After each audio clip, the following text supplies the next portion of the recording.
Do you know the most common injuries your character could suffer during a tornado? What are the 5 categories of triage? What are the signs of internal bleeding? What did I try to pierce with a rock? Find out on this episode. Welcome to Writing Rule with Allie. I'm Allie, and this is episode number 39, Tornado Triage and First Aid. Welcome to the last of a 3-part tornado series. Week 1 was Tornadoes 101, where I covered how tornadoes are formed and the signs of potential tornadoes. Week 2 was Inside a Tornado, Survival, where I covered what happens when a tornado hits and how to give your character the best chance of survival. This week we are talking about what your character will do if they are injured or need to help someone injured in a tornado. Before we get started today, let me be very clear. I am in no way, shape, form, or fashion a medical person of any kind. This is not medical advice. This is solely for the purposes of writing fiction stories and nothing else. Now let's get into this. In a tornado, there is a high chance of injury. I will cover many of the common injuries, but this is by no means a full list, only a good starting place. Let's start by listing them out and then going over them. In a tornado, there can be cuts, scrapes, and lacerations, bruises, broken or fractured bones,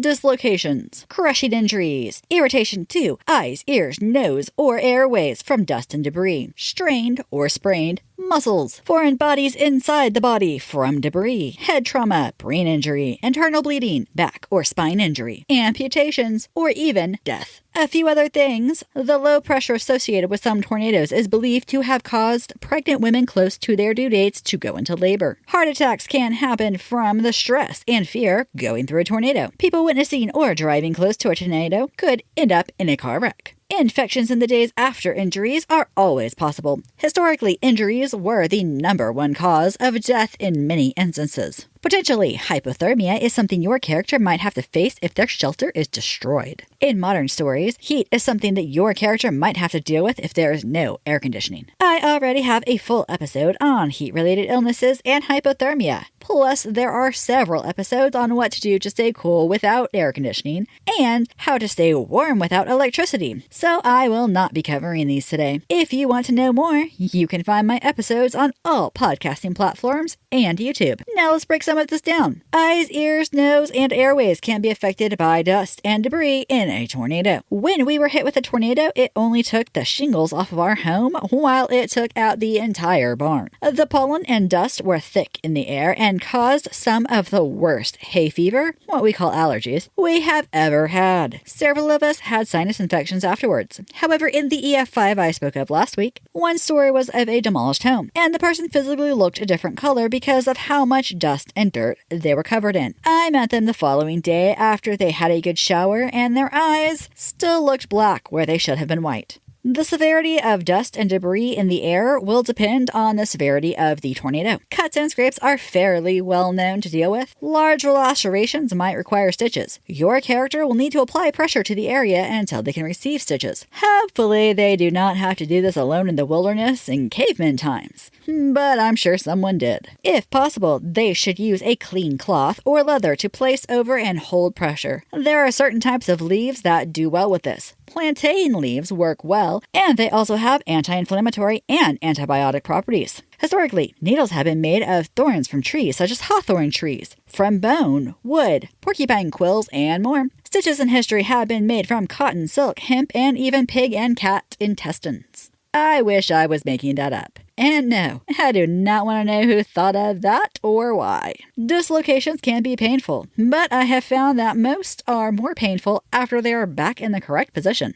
I don't know why. They can have long-term impacts on your character's joints, muscles, and mobility. Many people who dislocate their shoulders will later have shoulder pain. I have dislocated a thumb before, and it can be stiff, it can be locked up, or even painful. They will need to be set. That means that they are placed back in the socket that they belong in. This most often requires a person's help, or like you see in the movies, ramming it into something and hoping for the best. However, that could tear muscles and make everything worse. Foreign bodies inside the body can be anything from splinters to stepping on nails and glass in the aftermath, or being impaled by something. Modern first aid for anything bigger than a splinter is to leave it where it is in the body. Removing it can have unintended consequences, such as bleeding out if it hit an artery. That is why you should secure it to the area and transfer the patient to the nearest medical facility. That could mean if they have a screwdriver in their neck, it is wrapped as carefully as possible, and they are transported in the back of a pickup truck to the hospital. Don't strangle the poor character. They've been through enough. If writing historically,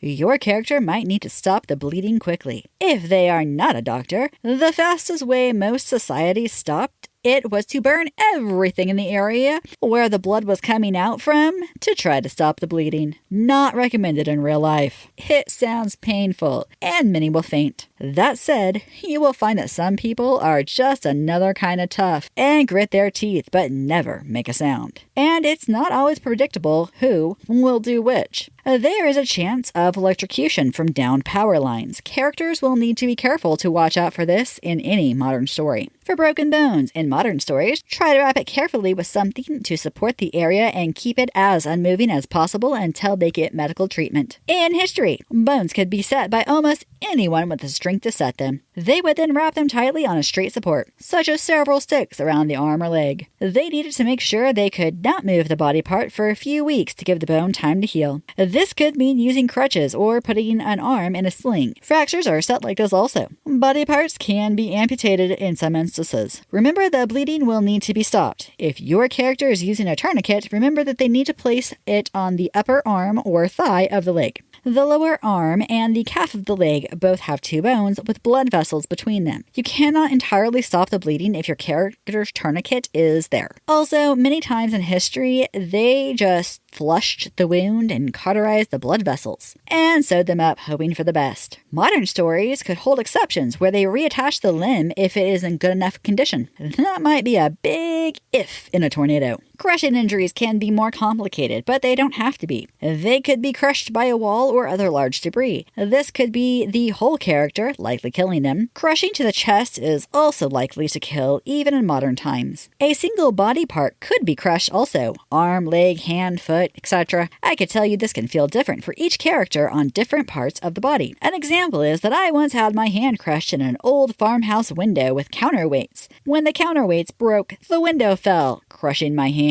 It hurt a lot. My hand swelled 3 times bigger than it was and was black and purple for weeks. Somehow, nothing was broken. However, I was once hit in the face with a rock. I attempted to pierce the bridge of my nose the hard way. It didn't hurt. It felt like I was poked in a bruise, but it didn't hurt. I likely should have gotten stitches for that one, but it's a little late now. Internal bleeding that you can't see is likely as tricky to write as it is tricky to detect if you are not a medical professional. Signs and symptoms could include swollen or tight stomachs, extended abdomen, nausea or vomiting, pale, clammy, or sweaty skin, breathlessness, headache, dizziness, not remembering the tornado or the event in which they were injured, confusion, altered state of mind, or head wounds. If writing modern, they need to get to the nearest medical center right away. This is always considered life-threatening. If writing historical, there was not a whole lot that they could do. Some cultures, such as Egyptians, practiced drilling a hole in the skull to relieve pressure on the brain. In medieval Europe, they practiced bloodletting. They would cut into a vein or artery to remove the blood from the victim. This would likely kill them, unless they were lucky enough to hit the injury instead. This is almost guaranteed death. I won't say 100%, but it is sure close. There is also a good chance your character was not wearing shoes when the tornado hit, although some people in modern times will put shoes on when the tornado watches come out just in case. If they do not, or maybe they were sleeping, they might be walking barefoot on debris afterwards. This could be glass, nails, sewing needles, etc. As I said, infections in history, and I imagine after the apocalypse, were a high risk. One thing that combated that was colloidal silver. It sounds crazy, but it has been used since the Romans, and I know people today who still swear by it. A silver coin in the bottom of the cup is a historical variation of this. Remember that most coins made after 1964 contain little or no silver. The plantain plant is something that is and has been used for hundreds of years. It has been used in tea, or the leaves are used to apply it directly to the cut that is infected. Better yet, before it is infected, to try and ward off infection before it happens. Of course, in modern stories, and depending on what happens in your apocalypse, there could be modern or advanced antibiotics. With infections comes fever. Today we have over-the-counter medications to help. Historically, teas were used to help bring down fevers. Some things used were licorice root, yarrow, bayberry, fennel, catnip, lime blossom, lemon balm, ginger, and elderberries. Now, in very serious scenarios, triage will be needed if large numbers of people are injured. Triage is just a fancy way of saying determining who needs help first because they are the most severely injured or have life-threatening injuries and who can wait longer. The very sad reality is that if there are large numbers of severely injured people, hard decisions on who to save might have to be made because as much as doctors want to save everyone, they cannot always do so. There are 5 categories of triage. Number 1, resuscitation. This is something like an active heart attack where the person could be seconds away from death. Number 2, emergency. This is something like blood loss. The person would potentially have minutes to live. Number 3, urgent. Something needs to be done within the next half hour. Breathing difficulties and concussions fall into this category. Number 4, semi-urgent. This is anything that needs to be seen within the hour. Potential fractures, eye infections, and things of that nature. Number 5, non-urgent. This is when someone should be seen within 2 hours, but after the most important ones. This includes things like the common cold, cuts that are not going to require stitches. Sometimes triage stations are set up in tents to see to those in need if there are large numbers. When the 2011 tornado hit Joplin, Missouri, it hit one of the hospitals in the town. With many roads already impossible to get through, they had to set up triage tents, sometimes called field hospitals.